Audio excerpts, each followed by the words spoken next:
बच्चों, आज हम जो विषय पढ़ने जा रहे हैं उस विषय का नाम है समास। तो समास क्या होता है? समास का तात्पर्य है संक्षिप्तीकरण। संक्षिप्तीकरण का मतलब होता है किसी चीज को शॉर्ट में लिखना, कम शब्दों में लिखना। जब दो या दो से अधिक शब्दों से मिलकर बने एक नवीन व सार्थक शब्द को हम क्या कहते हैं? समास कहते हैं। ठीक है, समास से तात्पर्य क्या है? जब दो या दो से अधिक शब्दों से मिलकर एक नया शब्द, सार्थक शब्द बने, उसको हम समास कहते हैं।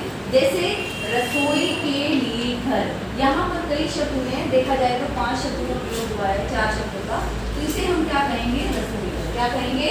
रसोई घर। तो जब हमने इसका संक्षेप किया, संक्षिप्तीकरण किया, तो क्या शब्द आ गया हमारे पास? रसोई घर। दूसरा हमारा उदाहरण है दया का सागर, अर्थात दया सागर। तो ये समासिक शब्द कहलाते हैं जब हम कई शब्दों को मिलाकर उसको एक शब्द में परिवर्तित कर देते हैं। हमारे जो समास है वो 6 प्रकार के हैं: द्वंद्व समास, द्विगु समास, तत्पुरुष समास, कर्मधारय, अवयवी भाव समास और बहुब्रीहि समास। अब हम इन सभी 6 समासों को एक एक करके पढ़ेंगे। हमारा पहला समास जो है वो है द्वंद्व समास। द्वंद्व समास जिस समास में पूर्व पद और उत्तर पद दोनों पद प्रधान होते हैं और उनके मध्य में संयोजक शब्द का लोप हो जाता है, उसे क्या कहते हैं? द्वंद्व समास कहते हैं। बेटा, पूर्व पद और उत्तर पद में क्या डिफरेंस होता है? पूर्व का मतलब होता है पहला, ठीक है, उत्तर पद मतलब पीछे वाला। इन दो अगर हम शब्द देखें तो ये पूर्व पद है और ये क्या है?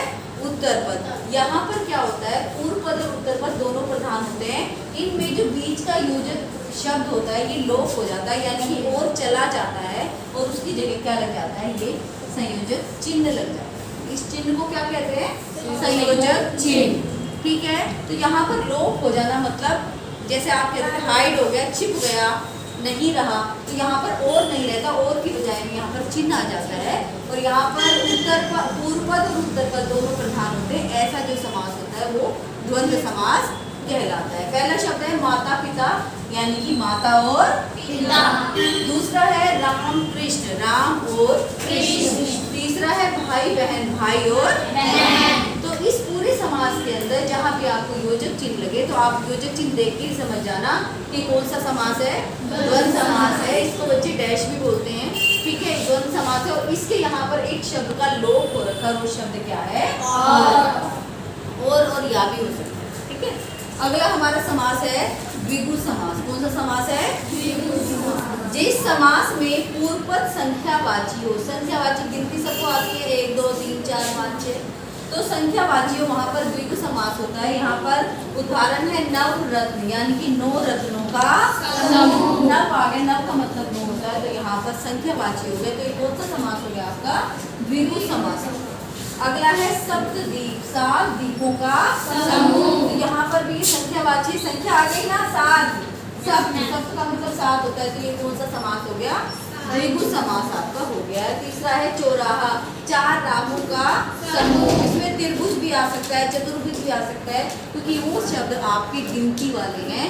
जहाँ भी ऐसा शब्द आ जाए जो संख्यावाची हो, वो आपका कौन सा समास हो जाएगा? द्विगु समास हो जाएगा। तो अब हम तीसरा समास करेंगे जो है तत्पुरुष समास। इसकी परिभाषा देखते हैं। जिस समास में पूर्व पद गौण तथा उत्तर पद प्रधान हो वहाँ तत्पुरुष समास होता है। ये मैं आपको पहले ही बता चुकी हूँ पूर्व पद और उत्तर पद क्या होता है। जो पहले आगे की तरफ लिखा होता है पूर्व पद और पीछे वाला उत्तर पद, तो यहाँ पर पूर्व पद गौण होता है और उत्तर पद प्रधान होता है।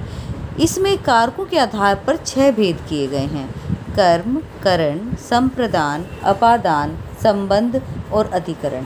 तो चलिए चलते हैं आगे समझते हैं। इससे पहले हमने तत्पुरुष की परिभाषा पढ़ी। तत्पुरुष की परिभाषा में पूर्व पद जो होता है वो गौण होता है और उत्तर पद प्रधान होता है। तो इसके हम भाग देखते हैं।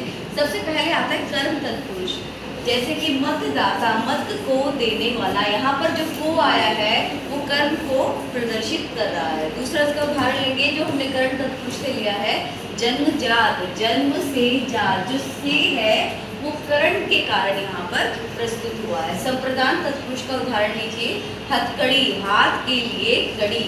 अपादान से धनहीन, धन से हीन, यानी कि जिसके पास धन ना हो। उसके आगे आता है संबंध तत्पुरुष। संबंध तत्पुरुष का हमने उदाहरण लिया प्रेम सागर, प्रेम का सागर, यानी कि जिसके अंदर, जिसके मन में सभी के लिए बहुत अधिक प्रेम भरा हुआ हो।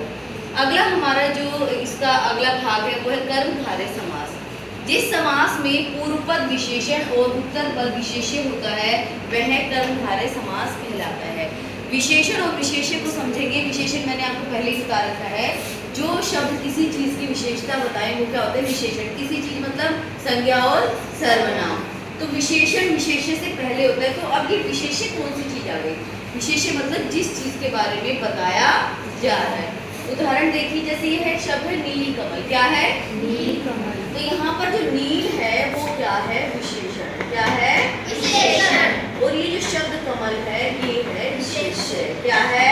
विशेषण। तो यहाँ पर कर्मधारय समास वो समास आ जाता है जिसमें पूर्व पद जो होता है विशेषण होता है और जो उत्तर पद होता है विशेष्य होता है। मैंने पहले ही बताया, पूर्व पद मतलब आगे वाला और उत्तर पद मतलब पीछे वाला। ठीक है। अगला जो हम समास करने जा रहे हैं उसका नाम है कर्मधारय समास। उसकी परिभाषा भी हमने देखी। तो उसको उदाहरण देखेंगे। काली मिर्च, काली है जो मिर्च। नील कमल, नीला है जो कमल। पीताम्बर, पीला है जो अम्बर। अगला जो समास है वो है अव्ययी भाव समास। अव्यय होते क्या है बेटा?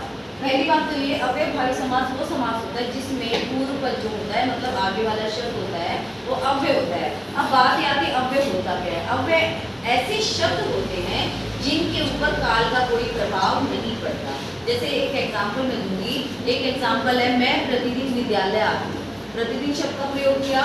मैं प्रतिदिन विद्यालय आती थी और मैं प्रतिदिन विद्यालय आऊंगी। मैंने तीनों कालों का प्रयोग किया, वर्तमान, भूत और भविष्य, लेकिन प्रतिदिन शब्द पर कोई भी असर नहीं हुआ। तो ऐसे शब्द जो होते हैं वो अव्यय कहलाते हैं जिनके ऊपर काल का, समय का कोई प्रभाव नहीं पड़ता। वाक्य में जब प्रयोग करते हैं तो कोई असर नहीं होता। तो उदाहरण देखेंगे, यथा स्थान, स्थान के अनुसार, प्रतिदिन यानी कि प्रत्येक दिन। इसमें एक उदाहरण यथाशक्ति भी ले सकते हैं यानी कि अपनी शक्ति के अनुसार। अगला समास है हमारा बहुव्रीहि समास। जिस समास में दोनों पदों के माध्यम से एक विशेष अर्थ का बोध होता है उसे क्या कहते हैं? बहुव्रीहि समास कहते हैं। यहाँ पर एक शब्द आया है विशेष, मतलब किसी विशेष को इशारा किया जाता है। उदाहरण महात्मा, महान है जो आत्मा। दूसरा शब्द है नीलकंठ, नीला है जिसका कंठ या नीला कंठ है जिसका अर्थ शिव। एक बात ध्यान रखिए, नीलकंठ जो शब्द है वो कर्मधारय और बहुव्रीहि दोनों में आएगा। डिपेंड करता है आप उसका विग्रह कैसे करें। विग्रह का मतलब होता है उसको खोल के रखना।